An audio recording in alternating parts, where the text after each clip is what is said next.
agora pela manhã, nós estamos com a equipe que fez um belíssimo trabalho, um trabalho literalmente de inovação, em termos de apresentação de tema via as plataformas digitais, e eu, francamente, estou ansiosa para ser público nesse exato momento e ouvir aquilo que as convidadas têm para nos colocar e o que o grupo tem também para colocar. Então, passo agora a palavra a Aline Santos e ao Ranieri, para começarem a condução desse dia. Muito obrigada por todos estarem aqui.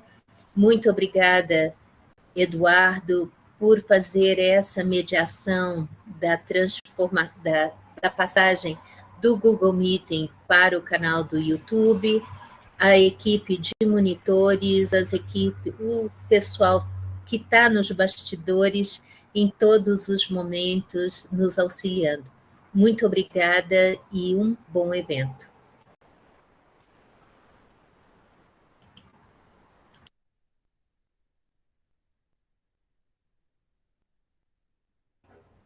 Bom dia a todos e todas. Antes de mais nada, eu gostaria de agradecer a participação das nossas convidadas, agradecer à professora Regina, aos monitores, a todo mundo que fez com que esse evento fosse possível. Então, o nosso tema é a cura pela fé, o ofício das rezadeiras e benzedeiras. Vamos iniciar apresentando a equipe. Eu sou a Aline Santos. A nossa equipe é formada por mim, pelo Ranieri Albuquerque, pela Raquel de Jesus, a Lídia Oliveira e a Inácia Gomes. As nossas convidadas são a doutoranda Aline, Maria Aline Sabino e a mãe de santo Aline de Iemanjá. O Ranieri ele vai explicar agora para vocês um pouquinho sobre o nosso tema, o que nos levou a escolher esse tema e as dificuldades que a gente encontrou na realização do nosso trabalho.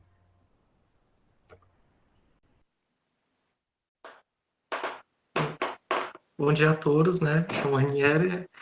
Gostaria também de agradecer a presença de todos que estão nos assistindo pelo YouTube, né? Assim como todos que estão aqui na sala conosco.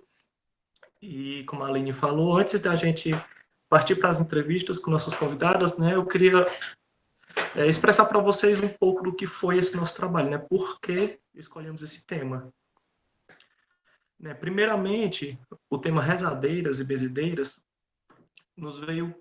A gente viu esse projeto como uma necessidade, para assim dizer, né? A gente conhece muito bem a cultura de rezadeiras e benzedeiras na nossa terra, e por ser uma cultura muito farta, né, uma tradição, para assim dizer, né, são mulheres, né, quem são as rezadeiras? São mulheres que, através de seus conhecimentos e de sua fé, né, praticam as rezas e, com isso, buscam a cura de pessoas, né? Antigamente, por volta do medievo, elas eram consideradas as tão famosas bruxas que a gente vê hoje em dia, né? Onde naquela época elas praticavam esse tratamento através de ervas medicinais, né? Através de rezas. E por ser uma prática, podemos dizer, por ser uma prática dos homens nessa questão de medicina, na época, muitos tentaram trazer esse cunho pagão para a arte das benzedeiras, né, para essa arte de uso de ervas medicinais, e a própria igreja auxiliou nisso, né, transformando ela nas bruxas, essas esposas de Satã, por assim dizer. Só que com o passar do tempo, né, essa imagem de bruxa que existia lá pelo medievo foi se transformando, e hoje a gente tem as rezadeiras que são mais como intercessoras divinas aqui na Terra, né? São as pessoas que intercedem a uma entidade superior pela cura daqueles que se encontram enfermos, né? A necessidade de preservar essa tradição não é só pela cultura que ela traz, né? É um ponto importante, mas também por todos os conhecimentos que ela carrega consigo, não só de religiosidade, mas também da medicina popular, né? Dessas produções, desse uso de ervas, desse uso da natureza para encontrar remédios para determinadas enfermidades, determinados problemas, né? E algo que a gente vê é que muitos sempre relacionam essas benzedeiras como algo ultrapassado, né? Como um conhecimento já ultrapassado, um conhecimento que volta-se somente à religiosidade, né? Somente à fé, e muitos acabam não acreditando, muitos acabam desvalorizando, e por conta disso, esse tipo de prática acabou se reduzindo bastante, né? Hoje podemos perceber que a maioria das rezedeiras e das benzedeiras que a gente vê são pessoas de mais idade, né? Pessoas já idosas e que dificilmente conseguem repassar essa sua prática à frente, conseguem repassar a sua reza, né? Uma das dificuldades que nós encontramos nesse trabalho foi justamente isso, porque por ser uma prática de oralidade, né? Por ser uma tradição oral, a gente dificilmente encontra materiais escritos ou pelas próprias rezadeiras. Por isso que um dos meios que a gente decidiu ao montar esse projeto foi justamente as entrevistas em vídeos, né? Onde a gente poderia ouvir a partir das próprias rezadeiras as suas experiências, aquilo que elas tinham a nos repassar, né? Como elas enfrentaram todo esse período de pandemia, esse período onde não poderiam se encontrar as pessoas.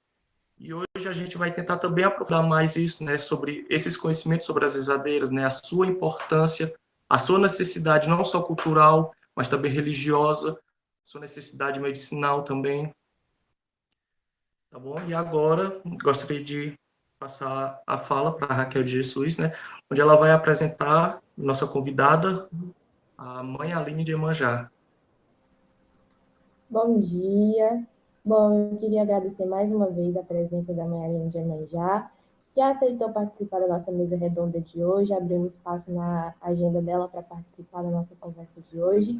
A Mãe Aline de Iemanjá, ela é natural de Fortaleza, mas ela mora há 4 anos em Sobral. Ela veio com o intuito de formar sua própria casa de candomblé, porém, devido à procura, ela acabou também formando a casa de Umbanda. Ela é feita no candomblé há 18 anos, é umbandista há 20 anos. Atualmente, ela é uma das representantes do Centro de Umbanda Rei Urubatã da Guia e também ela é Yalorixá do Ileaxé Yaomi Oguidá, que é um centro de candomblé, os dois localizados no alto da Brasília, em Ceará. E hoje ela vai estar contando para a gente a experiência dela dentro da religião dela como benzedeira. E é isso. Obrigada.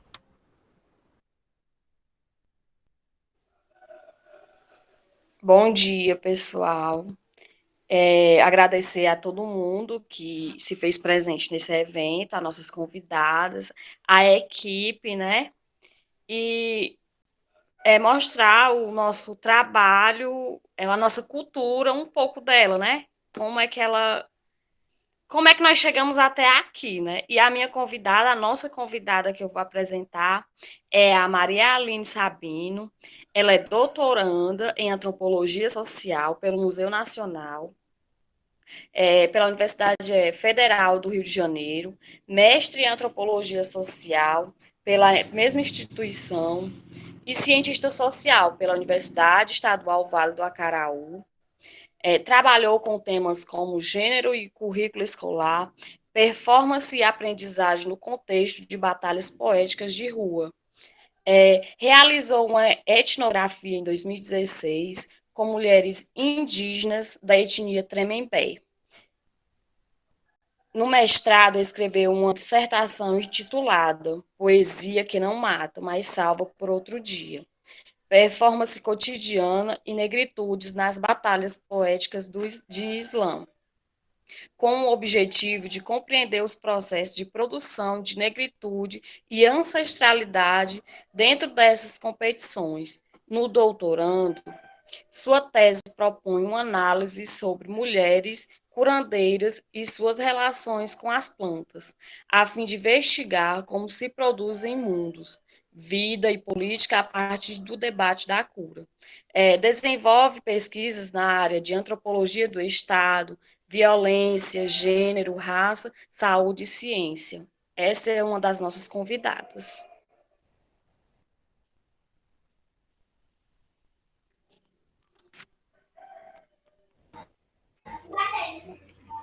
Muito obrigada, Inácia. Muito obrigada, Raquel e Ranieri. Então, gente, agora a gente vai começar o depoimento das nossas convidadas. A nossa primeira convidada a falar vai ser a mãe Aline de Iemanjá. Então, eu repasso a fala para ela agora.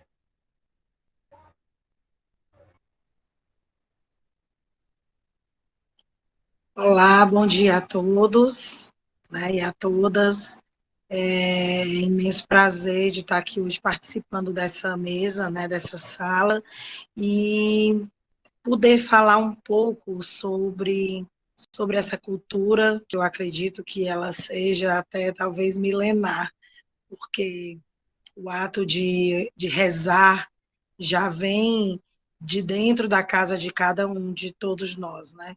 Então, a partir do momento que você reza com fé, que você acredita naquela oração, empenha toda a sua fé, você já está fazendo um bem, né? Então, eu acredito que o ato de rezar, de orar, é, é automático, né? A partir daquele momento que eu passo por qualquer problema ou quero agradecer, eu estou ali rezando.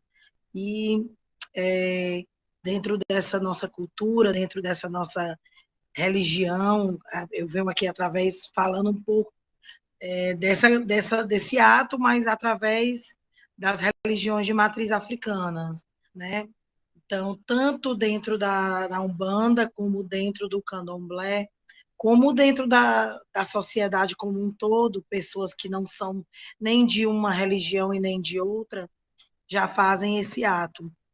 Então, é você usar não só da minha fé, como da fé da pessoa que está precisando da reza, do benzimento, né? Então, eu me sinto muito feliz em poder hoje estar aqui participando desse momento, trazendo um pouco do meu conhecimento, que eu acredito que seja mínimo ainda diante de muita coisa que se tem sobre o assunto, né? Então, muito obrigada a todos por estar aqui nesse momento.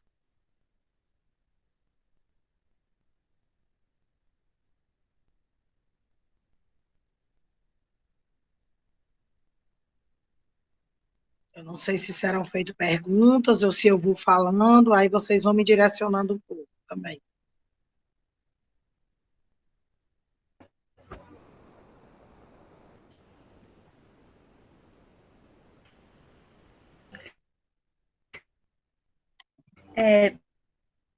Por nada, mãe Aline.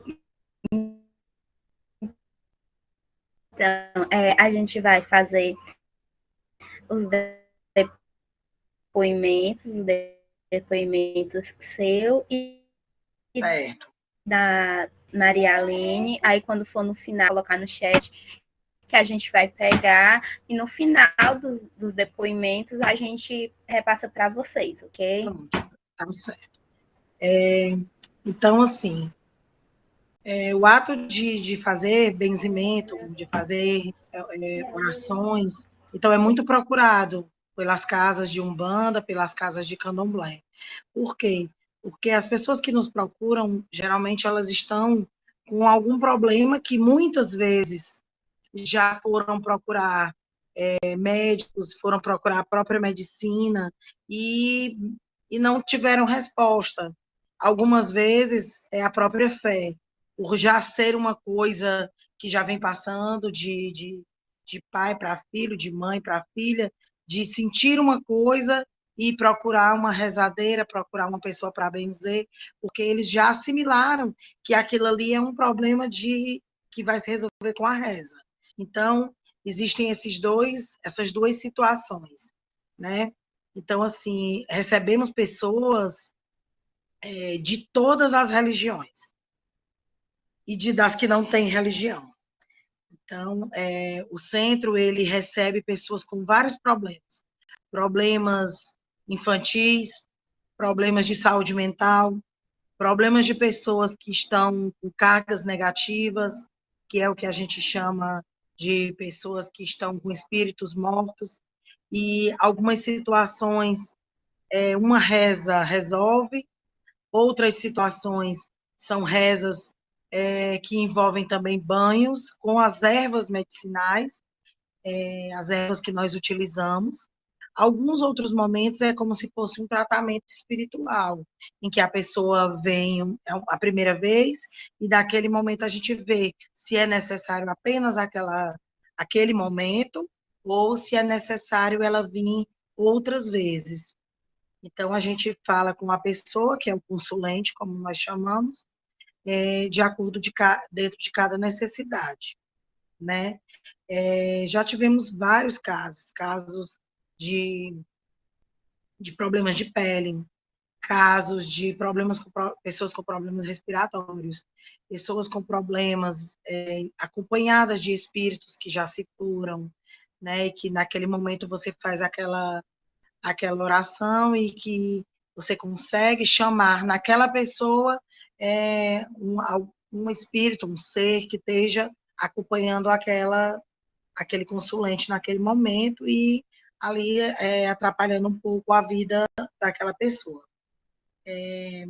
Problemas, os principais, né, acredito que o mais procurado sejam as crianças, né, reza em crianças, rezas para ventre, né, ventre caído. Então, assim, existe uma diversidade muito grande, né, de procuras.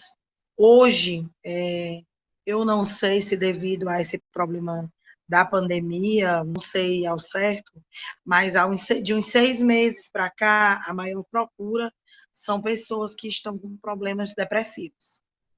Então, a grande procura hoje tem sido através de problemas depressivos, né? Pessoas que tentaram se matar ou que estão com o pensamento de tentar se matar. Então, a gente tem trabalhado bastante com essa situação. Até agora vai ter a Semana da Umbanda em Sobral e teremos algumas palestras voltadas para os povos de terreiro, voltada para saúde mental, né? Para que as pessoas de terreiro tenham uma orientação a mais dentro da psicologia, da psicanálise, de saber como lidar com essa situação que vai, às vezes, foge um pouco até do controle médico e do controle espiritual. Então, a gente está tentando juntar uma coisa com a outra para que a gente possa fazer esse trabalho. Então, realmente, como foi falado, é uma cultura, é um ato que passa, na sua grande maioria, hereditário, né? Ele vai passando de família, né?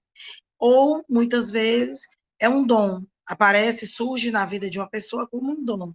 Como você tem o dom para costura, para pintura, para cozinhar, o ato de benzer, ele vem, algumas vezes, quando não se passa de família, ele vem como um dom, que você, aos poucos, vai percebendo. Você pode rezar com a vela e o copo d'água, como você pode rezar com plantas, né? E aí vai de acordo com a necessidade também daquele momento. Algumas pessoas rezam com determinados tipos de folha, outros rezam com outros determinados tipos de folha, né? Então, assim, é uma responsabilidade muito grande, porque recebemos pessoas em que muitas vezes elas desmaiam naquele momento, então a gente sempre pede que a pessoa vá acompanhada de alguém, né? Crianças sempre com um responsável. Então, é, é um ato que eu acredito que não tanto é milenar como ele não vai acabar, mesmo diante de toda a modernidade que possa surgir. Eu acredito que é incomparável e não vai acabar, né? E eu acredito que seja um ato de extremo amor, porque você rezar numa pessoa que você não conhece, você levar um pouco de fé, um pouco de amor, de transmitir uma boa oração, de transmitir um sentimento de amor e de cura, é um ato de extrema importância, e não só para quem recebe, mas principalmente para quem passa.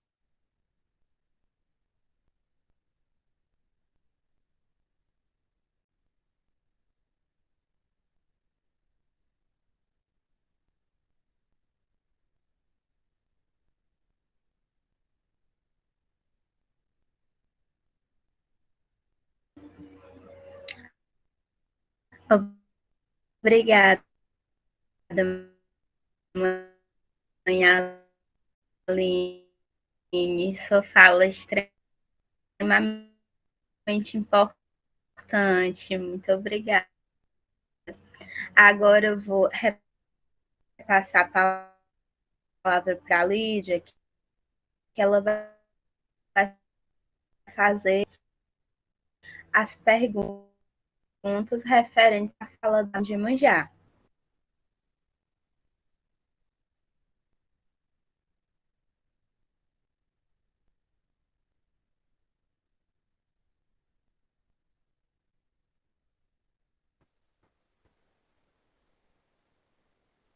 Parece que a Lídia teve um problema, então quem vai fazer a pergunta vai ser a Raquel. Bom, eu vou fazer uma pergunta para a Maria de Iemanjá.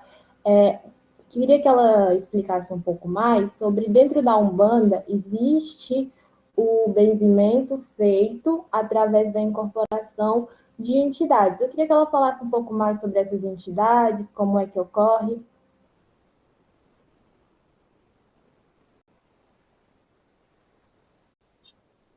Sim, sim. Algumas entidades, o benzimento ele pode ser feito pelo pai de santo ou mãe de santo, ou por alguma pessoa que esteja preparada para fazer. Por quê? Porque a partir do momento que eu faço o benzimento em alguém, que eu faço uma oração em alguém, eu puxo um pouco daquela situação em que a pessoa está. Então, você precisa sim ter um preparo para que você possa fazer essa situação. Algumas vezes você pode fazer ela acordado, como você pode fazer com algumas entidades. Existem algumas entidades dentro da Umbanda que são entidades que trabalham com essa situação de cura e de benzimento. Entre elas, a mais conhecida, a mais procurada, que é a nossa ciência da Umbanda, é a base da Umbanda, são os pretos velhos, né? Então, os pretos velhos, eles são entidades que eles já trabalham com a cura. Eles contêm a sabedoria e a ciência da Umbanda, por serem as primeiras entidades a terem vindo, por serem já... todos nós sabemos que os pretos velhos, eles descendem, eles vêm através dos escravos, já de muito tempo atrás, que esses escravos faziam esse trabalho de cura através de ervas, e são os maiores conhecedores das plantas e das ervas. E aí foi passado também, né? Então, dentro da Umbanda existem os pretos velhos, e que algumas vezes esses pretos velhos vêm e fazem trabalhos de defumação através do cachimbo, de reza através das folhas. E também passam banhos que são voltados dentro daquelas servas necessárias para o banho e para a cura, e chás, medicamentos, todos eles através das ervas, né? Então, essa cultura já é milenar, como eu falei, porque já vem através do período, né, de escravos que chegaram ao Brasil. Então, assim, os pretos velhos, eles representam isso, eles representam a nossa sabedoria, a sabedoria da palavra, a sabedoria da oração, a sabedoria do benzimento, principalmente.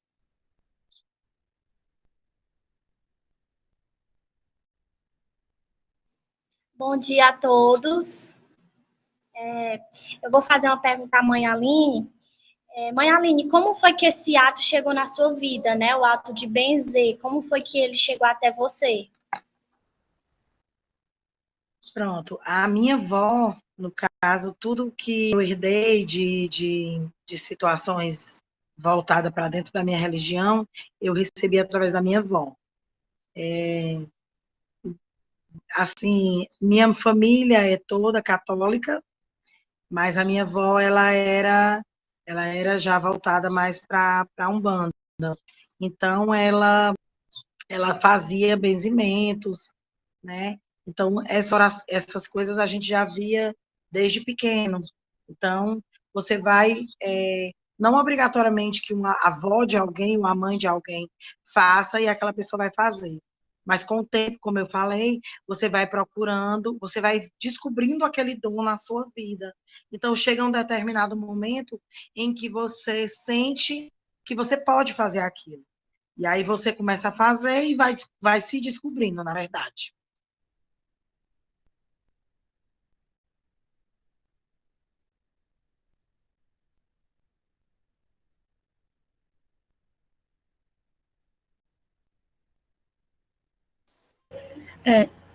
Mãe Aline, eu também queria fazer uma pergunta para você. Então, a gente sabe que a, o benzimento, a reza, ela é uma prática de sobrevivência, que ela já vem há muito tempo, transmitida de geração em geração. E hoje a gente vive num mundo cheio de tecnologia, cheio de avanço, tanto medicinal como tecnológico. Então, você percebe vamos dizer assim, você percebe um decrescimento em relação ao benzimento por conta dos avanços tecnológicos de hoje, por conta das mudanças culturais de hoje em dia, você futuro para essa prática. Não, por incrível que pareça, cada dia eu percebo maior a procura.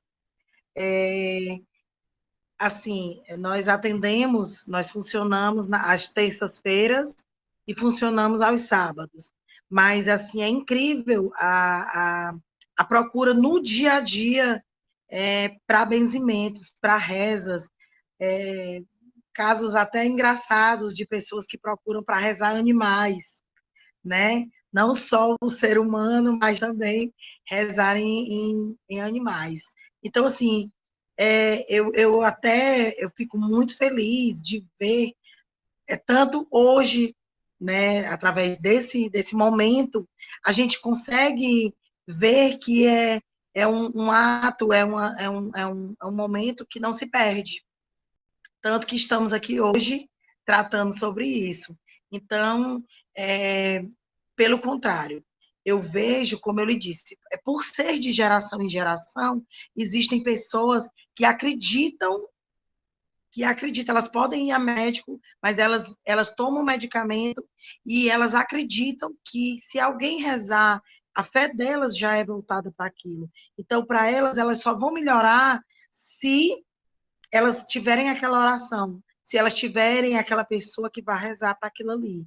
Então, alguns casos você percebe que é o psicológico, por ela já acreditar naquilo ali. Então, é aquilo que a fé da pessoa, ela é quem guia. Então, para ela pode tomar todos os medicamentos que foram passados, mas se não rezar, ela não fica boa.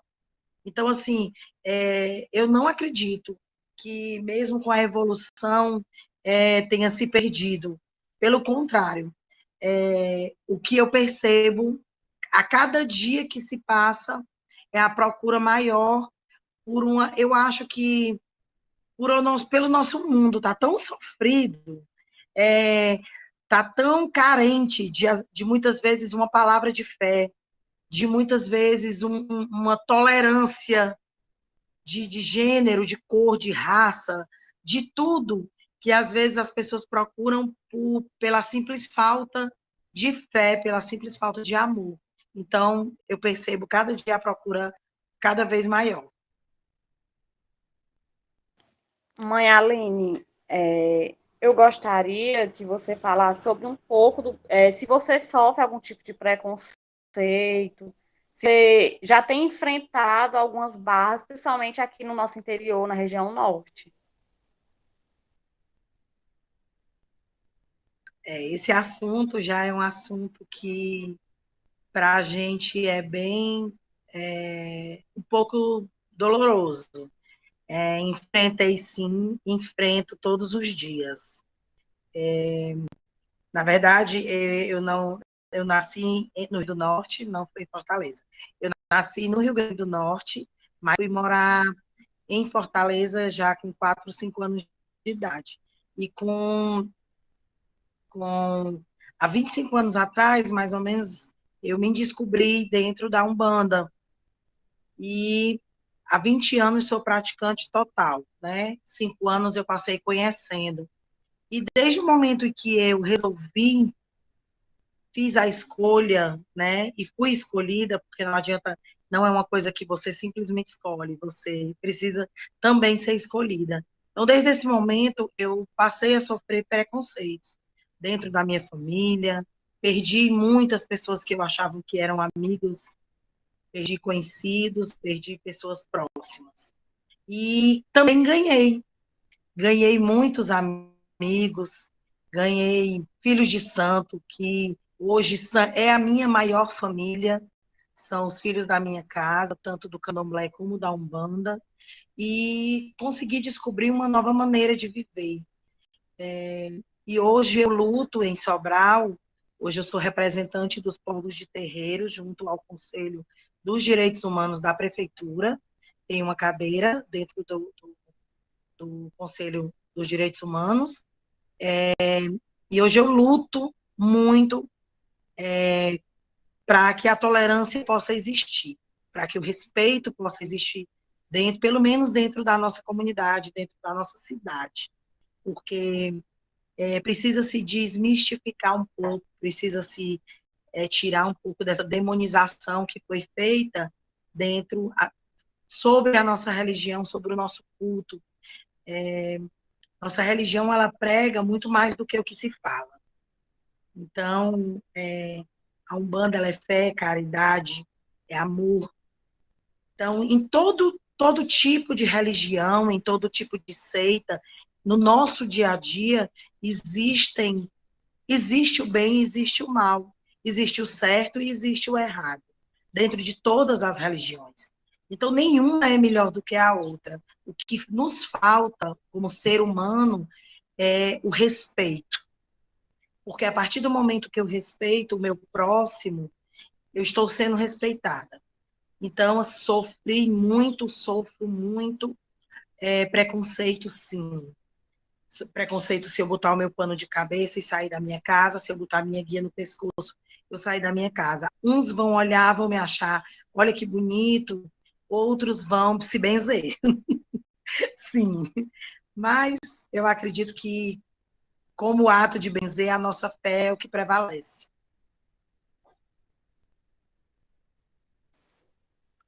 Bom dia, mãe Aline. Acho que queria lhe fazer uma pergunta, mas uma curiosidade minha, né? Porque durante esse período pandêmico, né, a gente sabe que as rezas normalmente são feitas de forma pessoal, né? O rezador e a pessoa que está sendo curada, só que durante esse período de pandemia, né, que a gente ainda está vivendo, por isso estamos aqui online, a gente não poderia ter esse contato físico, né? Não poderia ter essa proximidade, tanto que muitos centros religiosos, né, casas de umbanda, como templos religiosos, igrejas, tudo teve um período em que foi paralisado, né? Foi fechado. Eu gostaria de saber como é que você enfrentou esse momento, né? Esse momento de isolamento, esse momento onde não poderia ter esse contato físico, né? Se você paralisou ou se você tentou encontrar alguma outra maneira de continuar com suas rezas, com suas curas.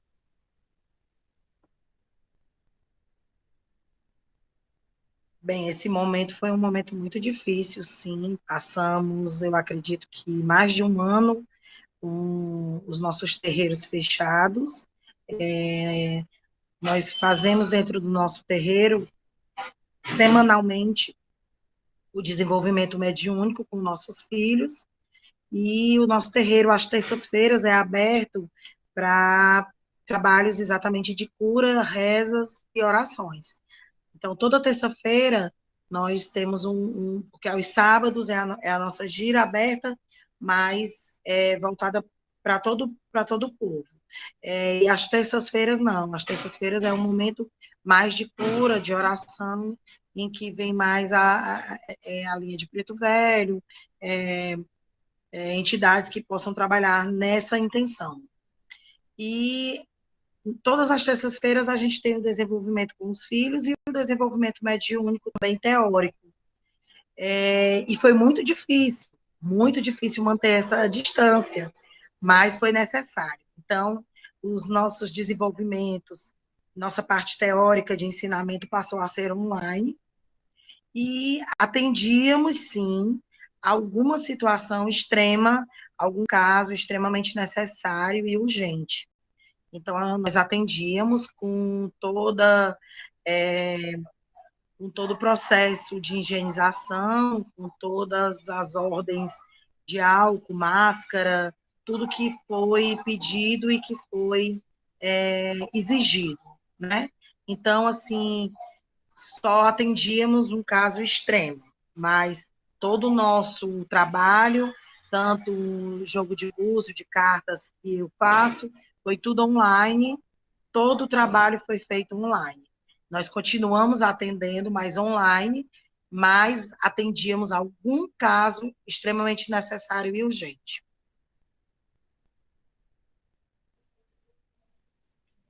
Mãe Aline, eu queria saber um pouquinho sobre você, sobre o que você acha, né, do futuro, assim, do benzimento, até porque os jovens de hoje, né, eles procuram pouco conhecer, né, esse saber.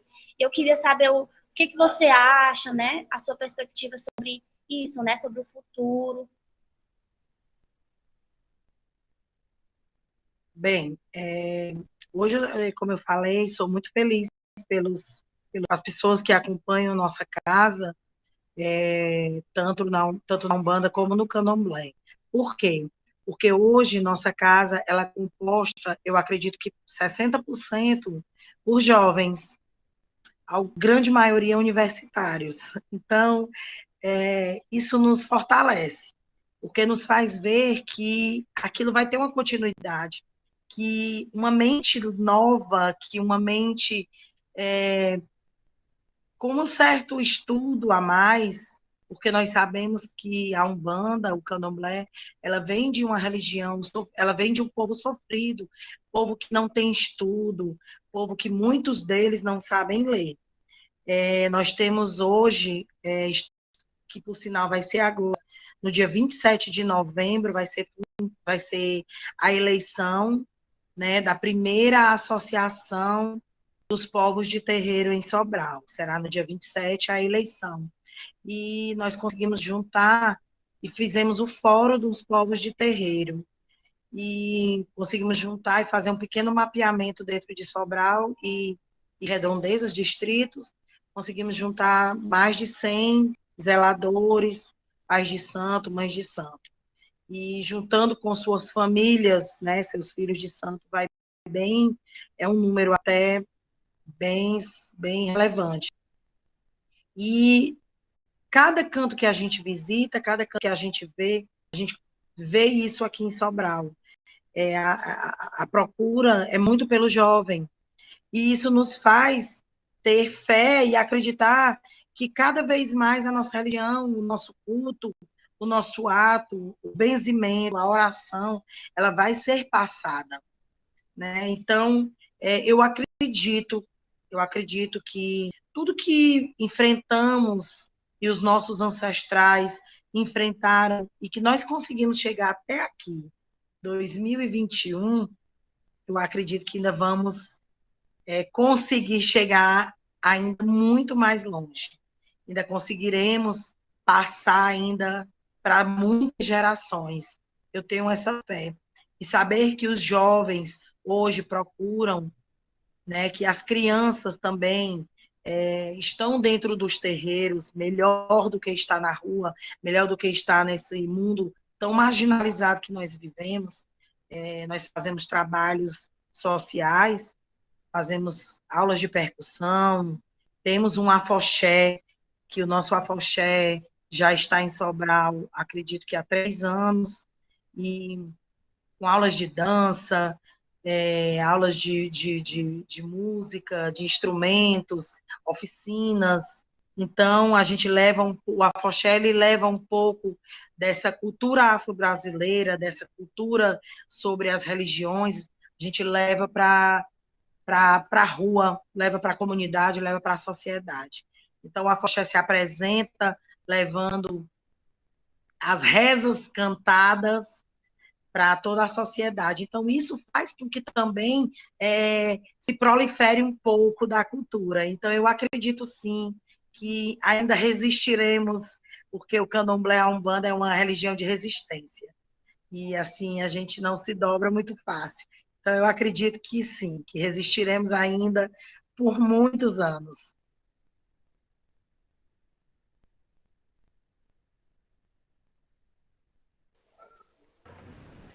Olha aí, às vezes a gente pensa que a prática está meio esquecida, mas estamos nós aí participando ativamente para fazer com que ela se mantenha. Então, Eu acho que estamos gente, muito cada vez obrigada, mais quebrando um tabu. mãe Aline de MJ. Muito obrigada pelo seu relato. Muito emocionada para agora a gente vai passar para a nossa segunda convidada. E é um prazer recebê-la aqui também, Maria Aline Sabino. Agora você pode dar o seu relato a respeito da sua perspectiva também. Bom dia a todas e bom dia a todos, né? É um prazer muito grande estar aqui com vocês. Sim, foi uma imensa surpresa e alegria receber o convite, né? Principalmente dividir esse espaço com a mãe Aline, que já ouvi falar dela e em algum momento queria muito conhecer a casa dela. É uma honra muito grande estar aqui, né? É a primeira vez que eu venho falar sobre essa pesquisa. No mestrado, eu pesquisava outros assuntos e esse tema ele chegou em mim muito forte, né? Chegou em mim de uma forma muito forte, assim, no final de 2019. Minha avó rezava, né? Eu fui criada com reza, fui criada com remédios medicinais, aprendi o que sei pela minha mãe, né? Criada com banho de assento, chá, enfim, garrafada, né? Isso estava sempre presente na minha vida, tanto que quem me conhece sabe que sou uma pessoa que dificilmente toma remédio, né? E esse tema chegou muito forte, assim, na minha vida, então eu resolvi que eu ia começar a falar sobre aquilo, né? Logo em seguida veio a pandemia, o que foi um momento muito, muito complicado, né? E aí me ficou mais forte de que eu precisava falar sobre aquilo, né? Assim, precisava conhecer mulheres que trabalhassem tivessem envolvida, né, com o ofício da reza, com o ofício da benza e com o ofício com as plantas, né, de interagir com as plantas. E falando em plantas, né, quando a gente fala em reza, não tem como falar em reza e não falar de ervas, né? E não falar de plantas, e não falar, por exemplo, de terra também, né? E não falar de elementos da natureza, como essas práticas, né, estão relacionadas com a natureza, né, com elementos da natureza, com as cachoeiras, com as águas, né, com os espíritos, as entidades que estão presentes, né, através desses elementos, que estão presentes através desses elementos e que curam, né, através desses elementos. Assim, eu iniciei essa pesquisa no passado, mas, né, voltando ao início, assim, eu sou de Sobral, nasci em Sobral, né, nascida e criada em Sobral, me formei na UBA, e desde então, mestrado e doutorado, eu estou no Rio de Janeiro, mas no momento eu estou por aqui, por Sobral. E por isso mesmo que é um grande prazer, né, estar dividindo esse espaço com vocês e estar participando de um evento dessa universidade que tanto me abrigou, né, que tanto me acolheu e me ensinou tantas coisas. E aí, assim, quando eu comecei a fazer essa pesquisa, né, veio a pandemia, então fiquei impossibilitada de visitar algumas mulheres. Foi aí que eu comecei a acompanhar alguns eventos, né, e diversos eventos de diversas partes do país, e ouvir mais dessas mulheres sobre o que era isso da cura, né, o que é essa cura, e como a cura atravessa as nossas vidas, né, como a cura está presente nas nossas vidas. E saber mais sobre esses saberes, né? Esse ano eu comecei, né, a visitar as mulheres presencialmente, tive recentemente um assentamento na Serra do Tianguá, depois fui visitar outra comunidade, e assim, é uma diversidade muito grande, né? A gente sabe que os ofícios da reza e da bênção e também das plantas, dos remédios, né? A gente tem as mesinheiras, a gente tem as herveiras, a gente sabe também que esse ofício não é um ofício só feminino, né? O corpo feminino é o corpo que ocupa a maior parte desse ofício, mas esse ofício não é só feminino, né? Nós temos muitos benzedores também, né? Nós temos muitos homens que rezam, que curam, que fazem remédio também, né? Então, esses saberes, eles estão ligados diretamente a uma herança que nós temos, né, de povos indígenas e de povos afrodiaspóricos, né? E eles vão se atualizando ao longo do tempo. A gente sabe que no período de escravidão, esses povos tiveram que arranjar alternativas para sobreviver, né? E uma dessas alternativas foi o sincretismo. Por isso, então, temos, por exemplo, um catolicismo muito sincretizado com essas práticas, né? Por exemplo, se você for no Cariri, você vai ver que a maioria das rezadeiras são mulheres muito católicas, né? E que essas tradições, pelo menos aqui no Brasil, que estão diretamente ligadas a esses povos, né, a essas heranças, saberes de povos indígenas, saberes de povos afrodiaspóricos, né, elas vão se atualizando, também se sincretizando e sobrevivendo ao longo do tempo, né? Por isso mesmo que quando a gente vai falar de reza, né, a gente vai falar de planta, a gente vai falar de religião, a gente vai falar de terra e a gente vai falar também de meio ambiente, né? A gente vai falar, por exemplo, né, quando a gente fala de cura e de planta, a gente vai falar, por exemplo, de racismo ambiental, né? Muitas pessoas que eu acompanhei, né, ao longo do ano passado e desse ano que eu comecei essa pesquisa, foram pessoas que sempre traziam essa fala de que sem folha não há cura, né? Sem mara não há cura, que a cura está ali na terra, que a cura está ali na planta, que a cura está ali na alimentação, né? Que a cura está ali na fé, na reza, no acreditar, mas a cura também está ali no você colocar a mão na terra, né? No você viver em plenitude. Recentemente eu participei de um evento em que eu tive a oportunidade, né, o privilégio de ouvir algumas dessas mulheres, e muito me chamou a atenção a fala de uma mulher chamada Valéria, né, de uma rezadeira chamada Valéria Verônica, são as irmãs do Terreiro das Pretas, lá do Cariri, né? E muito me chamou a atenção quando elas disseram que a alegria é uma reza, né? A alegria é uma reza, viver integralmente é uma reza, viver em plenitude é uma reza. Porque quando a gente fala em cura e quando a gente fala em reza, a gente fala em tratamentos integrais, né? Esse tratamento integral que desafia, né? Que desafia, por exemplo, um sistema, né? Porque quando eu tenho um sistema que se alimenta também de doenças, né? A gente sabe que o capitalismo, por exemplo, ele tem uma grande indústria farmacêutica que também se alimenta de doenças, né? Que também se alimenta do vou te passar esse remédio tem vários efeitos colaterais e vai também te passar outras coisas, né? Então, assim, ao acompanhar essas mulheres, muitas também usam, né, remédios, né, farmacêuticos quando é necessário. Não é uma coisa totalmente apartada do nossa, não vai haver médico, só a reza que cura, só a planta que cura, não, né? E isso e aí que está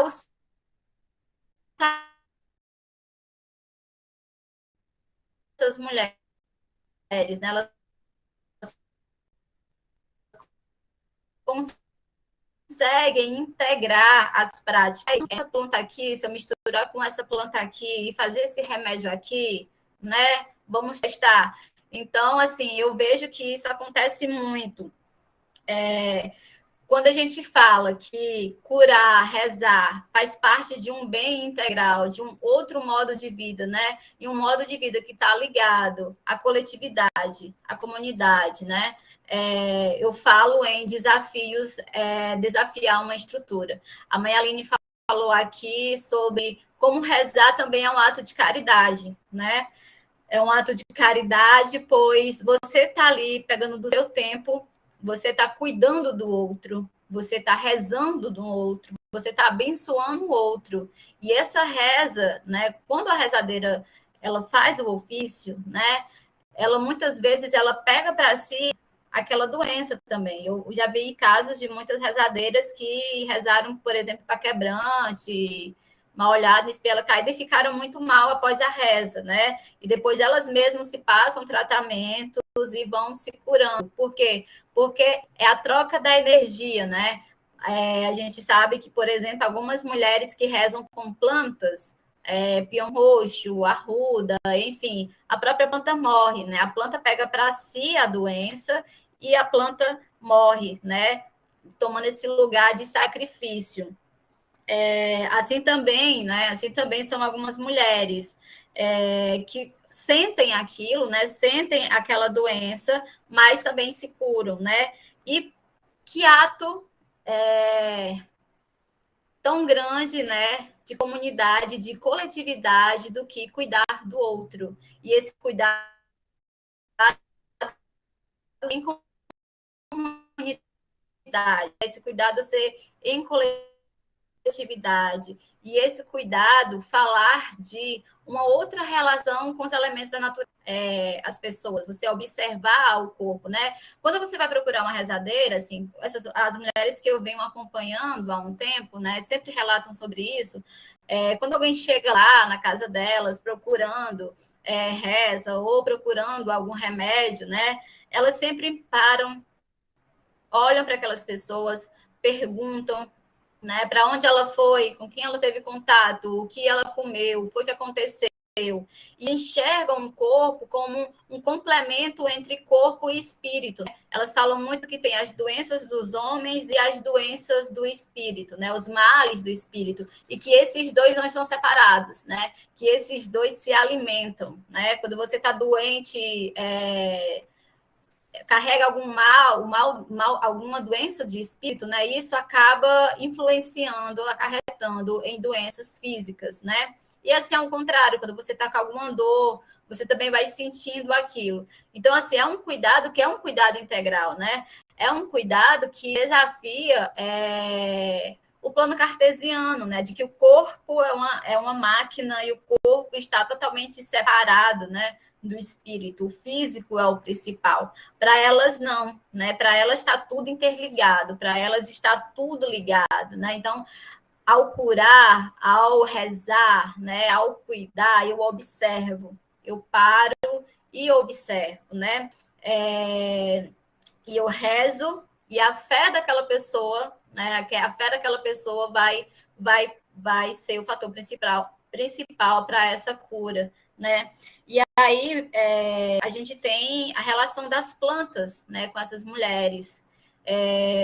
Uma coisa muito, para mim, que foi muito importante que eu descobri, como essas plantas elas estão ligadas a esses saberes, né? Por exemplo, a gente tem o peão roxo. Eu acho que aqui vocês conhecem o peão roxo, né? O peão roxo é aquela planta que do nada cresce, do nada nasce, e de repente ele está ali na frente da sua casa, de repente ele está ali em algum canto do terreiro, enfim, né? E essa planta tão conhecida como uma planta de proteção, né? Assim como tem peão roxo como planta de proteção, a gente tem o Comigo Ninguém Pode, né? A gente tem a arruda, e a gente tem a espada de São Jorge, a espada de Iansã, enfim. Então, a gente tem essas plantas que protegem dos males dos espíritos, né? Protegem de mal olhado, protegem de coisas ruins, né? Então, assim, o peão roxo, por exemplo, ele é uma planta que, na verdade, ele é uma planta daninha, né? Ele é uma planta daninha, por isso mesmo que ele nasce em vários cantos. E, ao longo da nossa história, quando, no período ali escravocrata, né, os escravizados, eles se apropriaram daquela planta que nascia em todo canto, né? Se apropriaram daquela planta que nascia em todo canto e começaram a usar aquela planta, né? O peão roxo, ele é uma planta usada em rituais de Omolu, né? Omolu é o senhor da cura, né? Omolu é o orixá da cura. Então, assim, pinhão roxo é uma planta que está ligada a uma religião, né, que foi apropriada pelos escravizados e começou a ser utilizado em rituais de candomblé, começou a ser utilizado em rituais de umbanda, e que a gente aqui também no interior do Nordeste, a gente sabe, a gente conhece o pinhão roxo, né, que nossos avós ou as senhoras rezadeiras da nossa cidade, da nossa rua, do nosso bairro, usavam aquela planta para tirar toda a doença do corpo da pessoa. Então, como essas plantas estão ligadas a saberes tradicionais, né? A arruda, por exemplo, é uma planta originária da Grécia, mas ao chegar no Brasil, ela também foi uma planta apropriada por povos escravizados, né? Por esses saberes. E também começou a ser usada em rituais. E assim a gente tem outras plantas, né? E assim a gente tem outros elementos. A gente sabe, por exemplo, na Umbanda, no Candomblé, a gente tem o conceito de axé. Axé seria essa energia vital que é preciso estar em equilíbrio para que a existência esteja em equilíbrio, né? E como é que eu equilibro o axé? Eu equilibro o axé com oferendas, né? Eu equilibro o axé, por exemplo, com alguns rituais, bori, que é dar comida ao ori, a cabeça, né? Dar comida ao santo, enfim, assim, eu não sou a pessoa mais apropriada para falar desses rituais, né? A mãe Aline seria essa pessoa mais apropriada com o seu saber a falar desses rituais, mas apenas citando como isso está interligado. Então, quando eu curo, alimento o axé, né? Quando eu coloco esse axé em equilíbrio, eu também estou curando. E essa cura, ela vem através desses elementos, né? Ela vem através da alimentação, ela vem através da terra, ela vem através da planta, né? Por isso mesmo que falar de reza, a gente deve pensar, né, nessa conexão, nessa outra relação com a natureza, né? Essa natureza que não está apartada de mim, essa natureza que faz parte da minha constituição como um ser, como pessoa, né? Essa natureza que está ali na água, do tanto de água que eu bebo, me conecto a alguma entidade, essa natureza que está ali na terra que eu planto, né? Pego na terra, como aquilo que eu planto, que são práticas totalmente contracoloniais, né? Que são práticas totalmente anticapitalistas. Porque se eu tenho um sistema que ele enclausura, né, me enclausura em casas pequenas, né, me enclausura em casas que eu não consigo plantar, né? Eu tenho um sistema que me envenena todo santo dia, através de alimentos banhados com agrotóxicos, né? Eu tenho um sistema que ele desmata para fazer isso, né? Que ele acaba com as folhas e as plantas para poder crescer, né? Eu tenho um sistema que é um sistema responsável pela morte de povos que carregam esses saberes, né?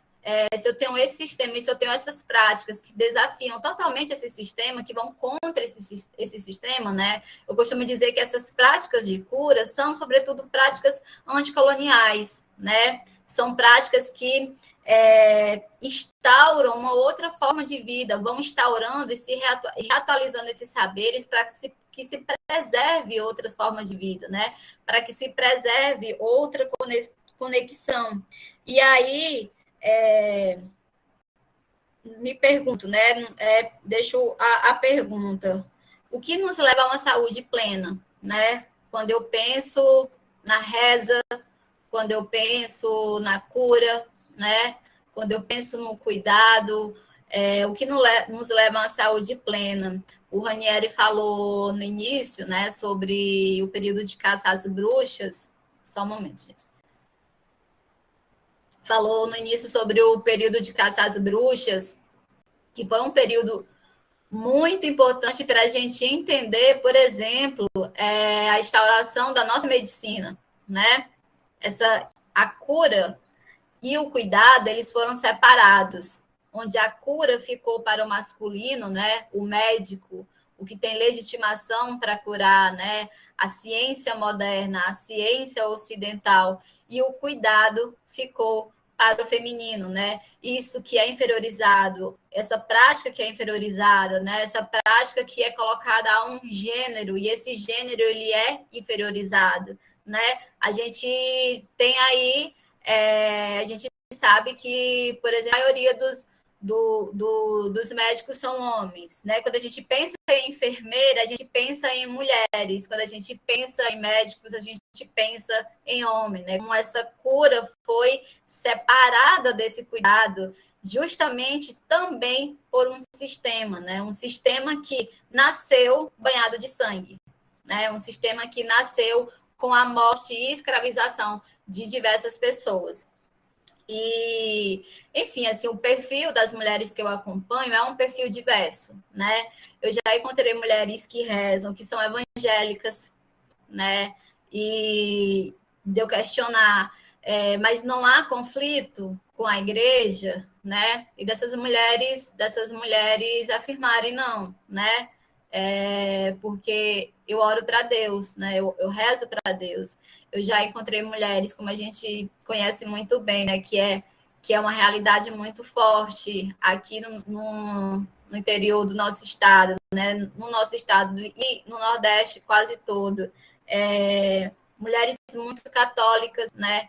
Que rezam, que curam, que trabalham com remédios, que fazem remédios.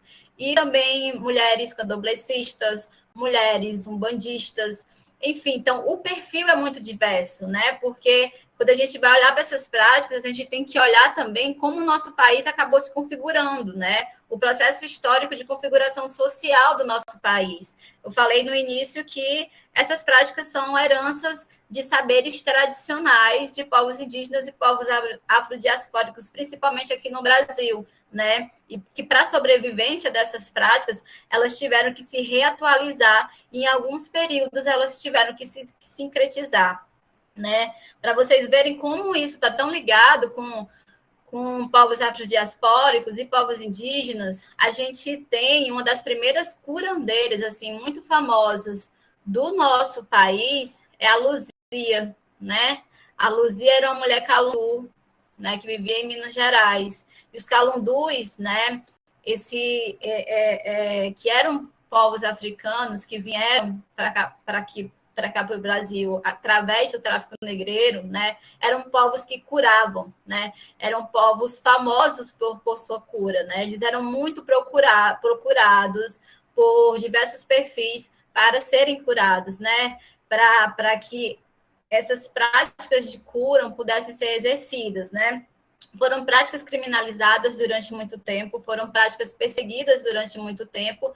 Luzia, por exemplo, era uma grande curandeira, né? Era uma grande curandeira e que desafiou, né? Não que ela mesma tenha desafiado a Igreja Católica no seu tempo, mas as suas práticas, né? Colocou a Igreja em receio, né? Por quê? Porque aquela cura também desafiava, né? Um sistema, também desafiava um sistema. Por quê? Porque as pessoas iam procurar a Luzia, né? As pessoas iam procurar a Luzia e as pessoas deixavam, por exemplo, muitas vezes de ir da igreja para procurar a Luzia, né? Se as pessoas iam procurar a Luzia e Luzia tinha aquele poder de curar, Luzia tinha algum tipo de poder. E esse poder, vindo de uma mulher preta, escravizada, não poderia existir. Então, Luzia, né, até hoje não se sabe de certo como ela morreu, mas ela foi muito torturada, né, e foi levada a Portugal. E desde então, né, não se sabe ao certo como foi sua morte, mas se sabe que ela foi muito torturada, né, ela foi perseguida pela igreja.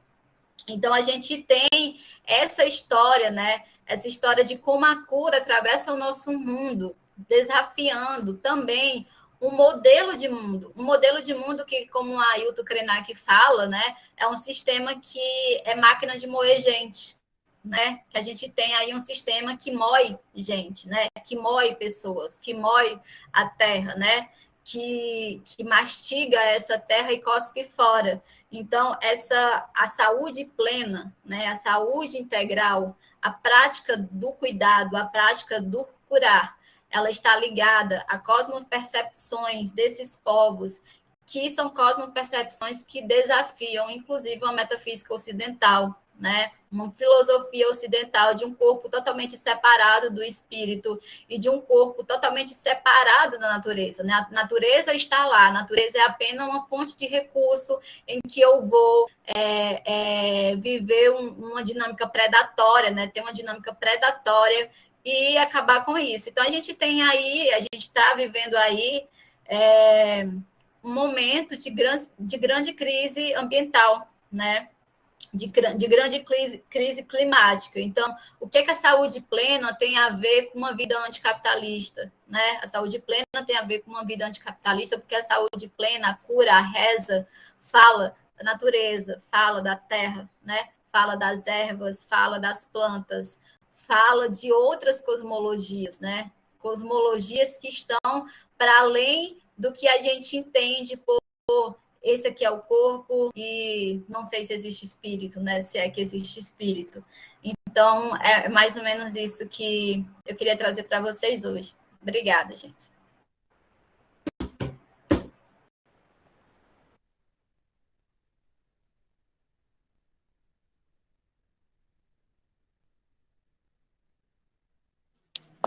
Eu vou fazer uma pergunta para você, Maria Alice. Então, eu queria saber um pouquinho como foi a sua experiência, né? Participando de perto do cotidiano dessas pessoas. Você poderia falar um pouquinho para mim? Está sendo, né? A pesquisa é muito recente, a minha experiência em campo só iniciou esse ano. Ano passado, eu apenas acompanhei alguns eventos por conta da pandemia. Então, assim, está sendo algo muito novo acompanhar de perto essas mulheres, né? Conhecer essas mulheres, conhecer a diversidade que tem essas mulheres, a diversidade do perfil dessas mulheres, assim. Está sendo bem importante, bem enriquecedor, como pesquisadora, como antropóloga, tentar sempre manter a premissa de que nada é tão universal, né? Nada é tão universal, né? Eu não posso generalizar todas as coisas. Então, assim, o que vai dizer, né? O que vai dizer, o que é que vai acontecer na minha pesquisa é o que o meu campo fala. Então, por exemplo, eu não posso chegar aqui para vocês e falar, nossa, todas essas mulheres fazem parte de religiões de matriz africana, de Umbanda, não, né? Porque, como eu falei para vocês, tem algumas mulheres que são evangélicas, tem algumas mulheres que são católicas, mas se a gente pegar, aprofundar de onde vêm esses saberes, né? De onde vêm essas práticas, aí a gente vai chegar no mesmo denominador comum. Mas está sendo uma experiência riquíssima, né? Está sendo uma experiência em que eu estou aprendendo muito, né? Que eu estou conhecendo muito sobre plantar, sobre comer melhor, né? Essas mulheres, a maioria dessas mulheres que eu acompanho também são mulheres agricultoras, né? Mulheres que plantam e se alimentam e vivem do que plantam, né? Muitas mulheres vendem, fazem parte de rede de mulheres, e são mulheres que formam rede, né? Que trocam mudas de planta, que trocam saberes sobre plantas, né? Que trocam, enfim, assim, experiências sobre remédios. Então, são redes que se formam a partir da cura.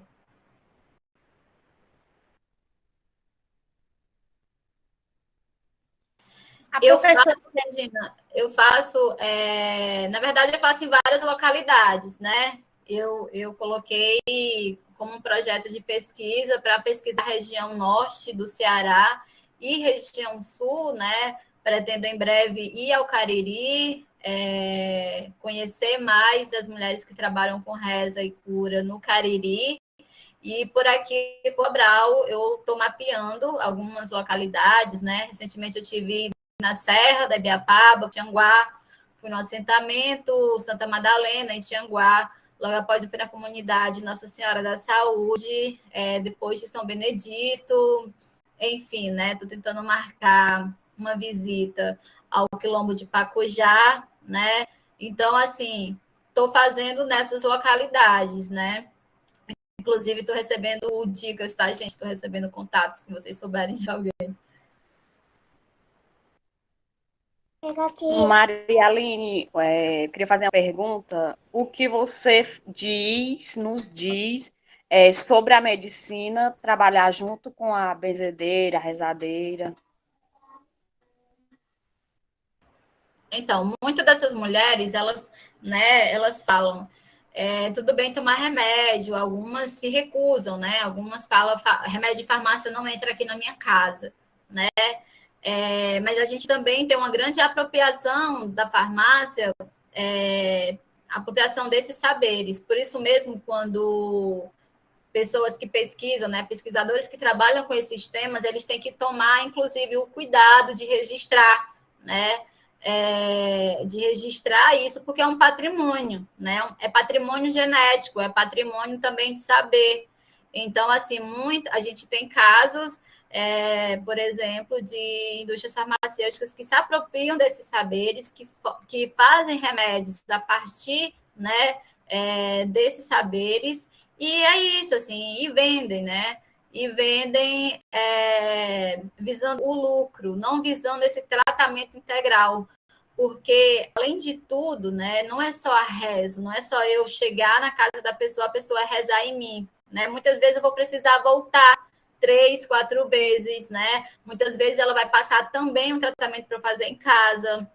Ela vai dizer, olha, eu estou rezando, mas você precisa fazer isso, fazer aquilo, né? Eu estou acompanhando uma senhora, né, que eu adoro muito ela, eu já tenho ela aqui no meu coração, que é a dona Raimunda.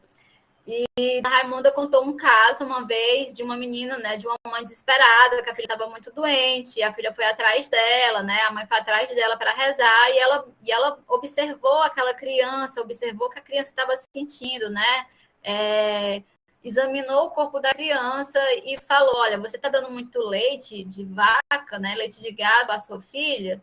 E a mãe falou, sim, pois não dê mais não, né, fique sem dar o leite, por enquanto, porque eu acredito que o leite é que esteja fazendo mal para a criança. Então, ela conta que rezou na criança e logo após a criança vomitou muito e vomitou puro leite, né?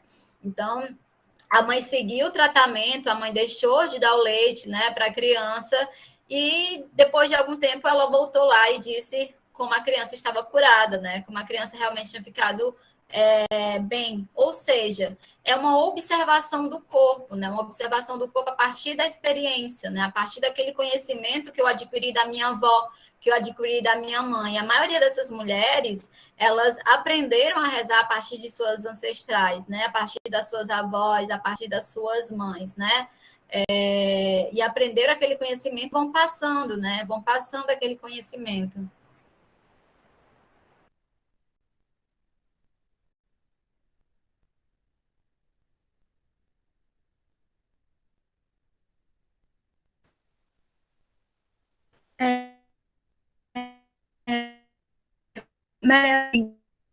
Você falou bastante sobre as plantas, né? Sobre essa relação da planta e do benzimento, da reza.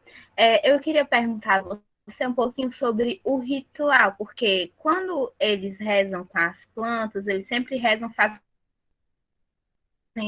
aquele ritual de passar a planta na cabeça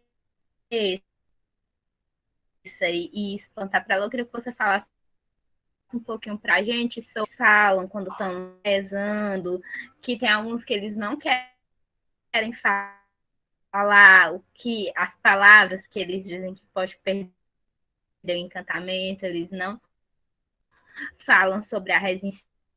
Eu queria que você falasse um pouquinho para a gente. Sempre tem a reza, às vezes, é espectral.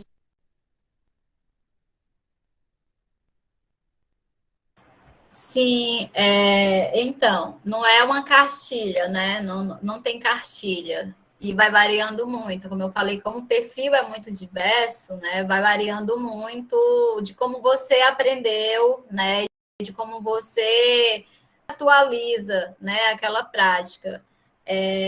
Tem mulheres que, para alguns males, né? Para algumas doenças, elas sempre rezam com plantas, né? A maioria das mulheres pelo menos que eu acompanhei, quando vai rezar para quebrante, sempre usam plantas, né?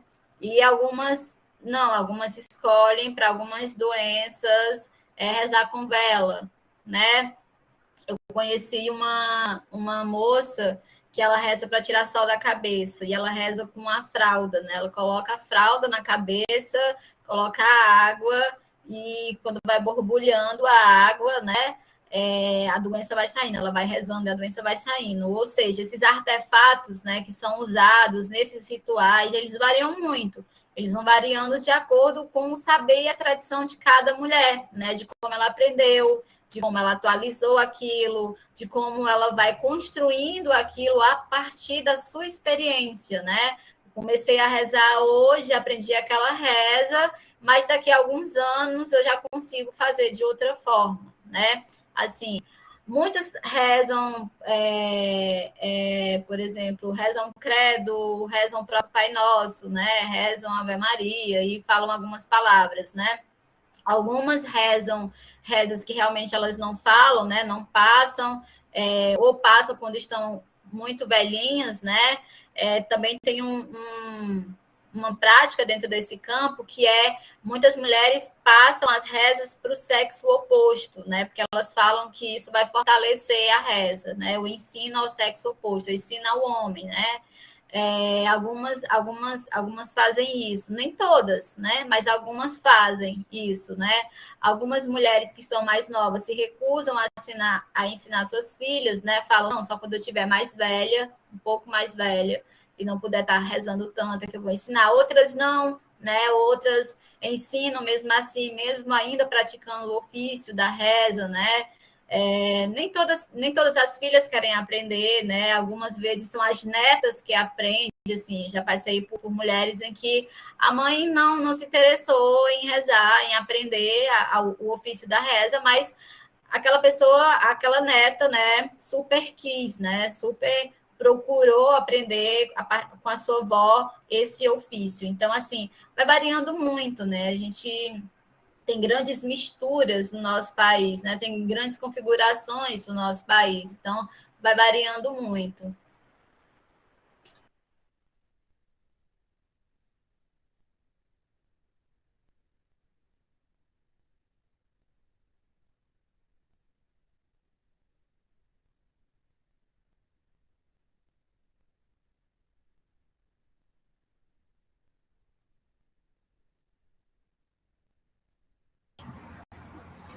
Olha, aquilo que você colocou, a Maria Aline, é de fato instigador, e eu tenho conhecimento de outras práticas, né? Basicamente, por aquilo que você colocou até agora, a sua pesquisa ela se concentra em torno de grupos de mulheres que são afrodescendentes e que têm práticas de matriz africana. Mas, por exemplo, eu só vou citar aqui algumas coisas que eu conheci fora do Brasil, e uma delas é um grupo que eles chamam Encontro dos Bruxos, em Moncorvo, no norte de Portugal. Esse encontro ele é bienal de benzedeiras, benzedeiros, rezadeiras e rezadeiros europeus, né? Atualmente esse encontro ele é feito com pessoas de todos os lugares do mundo, e só lembro, né, que essa prática, inclusive, que eu acompanhei no interior de Portugal, e realmente isso que você apontou é bem específico, nós encontramos o maior número de praticantes de rezas e né, os benzedeiras, os indireitas, que lá em Portugal nós encontramos com muita frequência, e aqui no Brasil eu nunca encontrei uma pessoa que se apresentasse como indireita. Essas práticas são de fato curais, né? E tem a ver com elementos telúricos, tem a ver com uma perspectiva que, usando um termo, né, que nós apropriamos do Oriente, uma medicina mais holística. Nesse sentido, eu acho interessante também que você apontou essa dicotomia que vem claramente, que se firma claramente após o Renascimento, que é essa relação da medicina praticada enquanto ciência, né? E essas formas de cura que seriam aprendizados muito mais étnicos, muito mais da cultura popular. E, nesse sentido, é só uma sugestão que você visse, né, como sugestão mesmo, que você visse algumas questões ligadas, inclusive, ao ensino da medicina no Brasil anterior à década de 50, porque isso é muito interessante. Eles tinham, na escola de ciências médicas, em uma das disciplinas, logo do início, ligada à semiologia, eles tinham uma preparação na área de quiromancia, né? E uma área que vem da tradição cigana, que se chama fisiogonomia. Então, e aí eu volto àquilo que a mãe Aline falou, né? Esses conhecimentos ancestrais, eles vão se acumulando, e você também mencionou isso, eles vão se transformando de espaço em espaço, de contexto em contexto. Eu acho muito interessante, porque quando foi criada a Escola de Saúde Pública em Sobral, foi feito um levantamento, isso em 98 para 99, foi feito um levantamento dos altares em Sobral. E os altares sincréticos, né? Eles contaram, naquela altura, no município de Sobral, 600 altares, né? Não significa que nós teríamos terreiros, nós não tínhamos terreiros nesse momento. Agora sim, agora, nesses últimos 10, 15 anos, nós encontramos, de fato, um número... É como se essas práticas elas tivessem surgido, né, desse obscurantismo e desse preconceito que foi muito implementado e alimentado pela Igreja Católica. Mas é interessante você, inclusive, né, estando em Sobral, conversar um pouquinho, inclusive, com o Fernando, que foi aluno das Ciências Sociais e foi uma das primeiras pessoas a pensar sobre as rezadeiras em Sobral. Nesse sentido, quer dizer, eu já falei demais, eu acho que é super interessante isso que se coloca, né? O grupo é um grupo de alunos de História, e não acredito que nós, na História, tenhamos a oportunidade de dar uma formação mais antropológica e que possam discutir alguns aspectos da sociologia e da antropologia da religião, mas eu vou me calar, porque eu falo muito, e vou repassar, então, a palavra ao grupo e agradecer sobre essa sua reflexão, e adoraria conversar em outros momentos sobre essa sua pesquisa, né? Não sei se você sabe, mas eu sou antropóloga de formação, né, pela UNB, e então, né, esse daí também é o meu campo, apesar de eu nunca ter me debruçado especificamente sobre essas questões. Então, meninos, Aline Santos, Ranieri, Inácia, por favor, né? Retomem.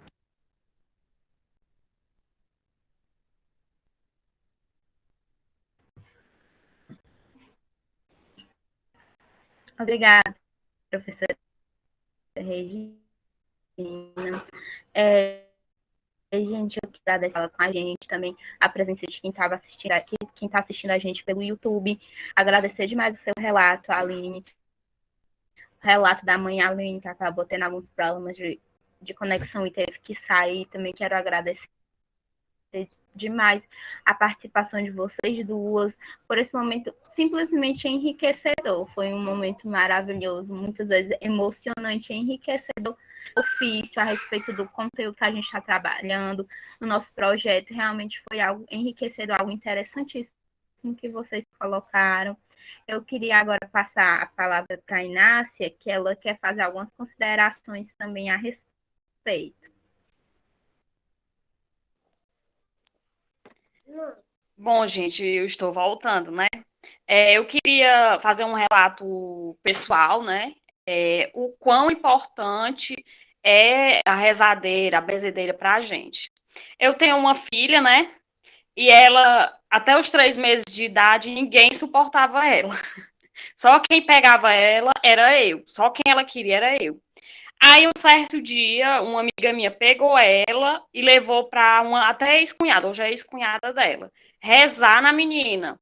Gente, a menina chegou em casa transformada, ela chegou em casa outra pessoa sorrindo para as paredes, e a partir daí eu já tinha fé, eu já acreditava nesse dom. A partir daí, gente, foi que uma coisa mais linda do mundo que chegou até mim para dizer que o quão importante era essas pessoas que praticam essa reza. E foi um prazer a gente trabalhar com isso.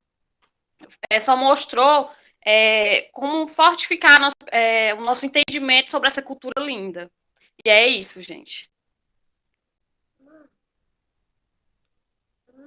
Oi, amor.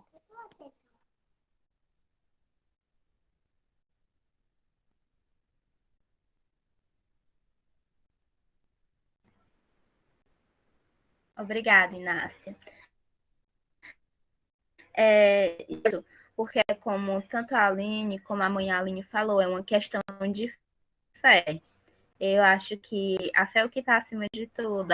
A oração vai te curar, a reza vai te curar, mas acima de tudo é a questão da fé. Tanto a fé de quem reza, tanto a fé de quem está sendo benzido, está sendo rezado. Então, tudo o que emana realmente é essa questão da fé. Não é à toa que o nome do nosso projeto é A Cura pela Fé. Eu queria fazer ainda um agradecimento em especial ao professor Jorge Luan, também professor da universidade, que foi ele que me repassou o contato da Maria Aline. Eu havia convidado ele para estar presente no evento, como ele não pôde, ele falou que ele, nas palavras dele, que tinha a escolha perfeita para a gente, a indicação perfeita, ideal da Maria Aline. Realmente ele não se enganou.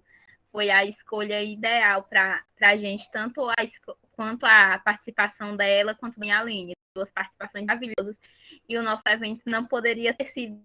Para mim foi um momento perfeito, onde todo mundo pôde colaborar, todo mundo pôde participar. Foi algo realmente enriquecedor para todos nós.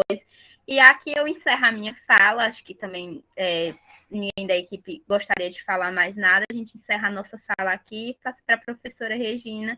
Mais uma vez, muito obrigada a todo mundo que fez com que esse momento pudesse estar acontecendo.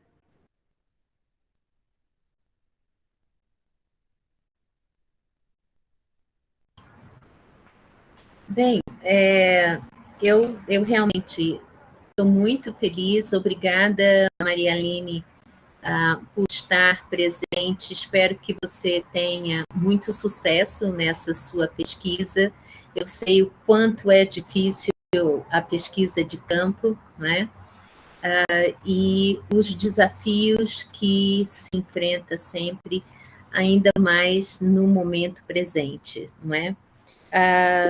Eu tenho aqui Pronto. Eu acho que nós temos nos enriquecido ouvindo não só o seu relato e a sua reflexão sobre o tema que você agora mergulha nele, mas também a fala da mãe Aline de Guimarães, que eu tenho absoluta certeza, ao longo da sua trajetória, tem vivenciado experiências muito desafiadoras no sentido de contextos demarcadores de preconceito e julgamento, né? Que é o que, em grande medida, tornou essas práticas obscuras dentro da nossa região do norte do Ceará. Quero...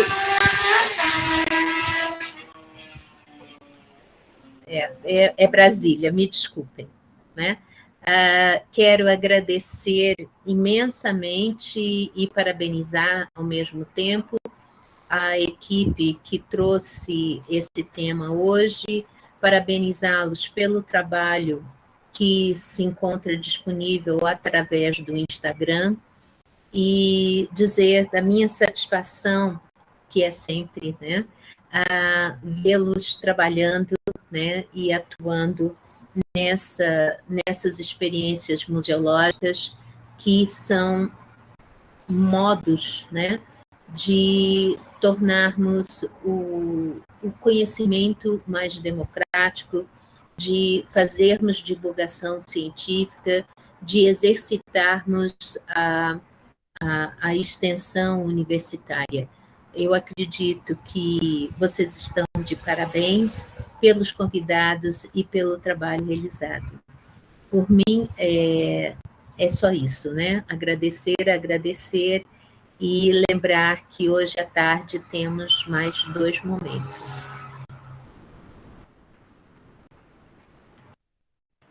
Eu também gostaria de agradecer, né, a esse momento, as perguntas, as contribuições valiosas da Regina. Quero muito manter esse contato, né, dizer que foi um imenso prazer estar aqui. Enfim, né, parabenizar pelo evento, parabenizar pela organização do evento. Muito obrigada, gente. Eu queria falar só mais uma coisa. Pedir para todo mundo seguir nossas redes sociais, olhar os nossos posts lá no YouTube e acompanhar nosso projeto, que é para vocês, por vocês, para conhecerem a cultura, conhecerem o benzimento, porque algo que me tocou bastante na fala da Aline foi exatamente isso, que às vezes a gente pensa, a prática está se perdendo, já não temos mais tanta visibilidade, mas ela mesma me surpreende. Ela mesma já deixou claro, não, a gente tem visibilidade sim, 60% das pessoas, se a gente também estivesse fazendo a diferença, estivesse contribuindo para que a prática permanecesse.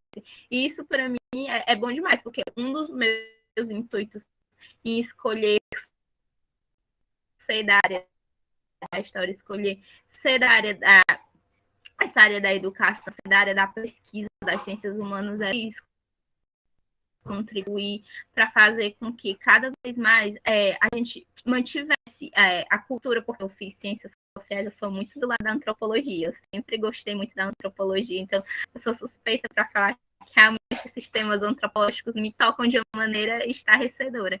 E a história cultural, principalmente, então, para mim é algo gratificante, realmente, perceber que a gente também está ajudando, está contribuindo para que a prática persiga voltar a trabalhar isso em diferentes disciplinas, em diferentes áreas, em outra pesquisa, quem sabe, futuramente, que fez com que isso fosse possível, que ajudou a gente nessa pesquisa. Para mim é gratificante demais poder ter trabalhado nessa área.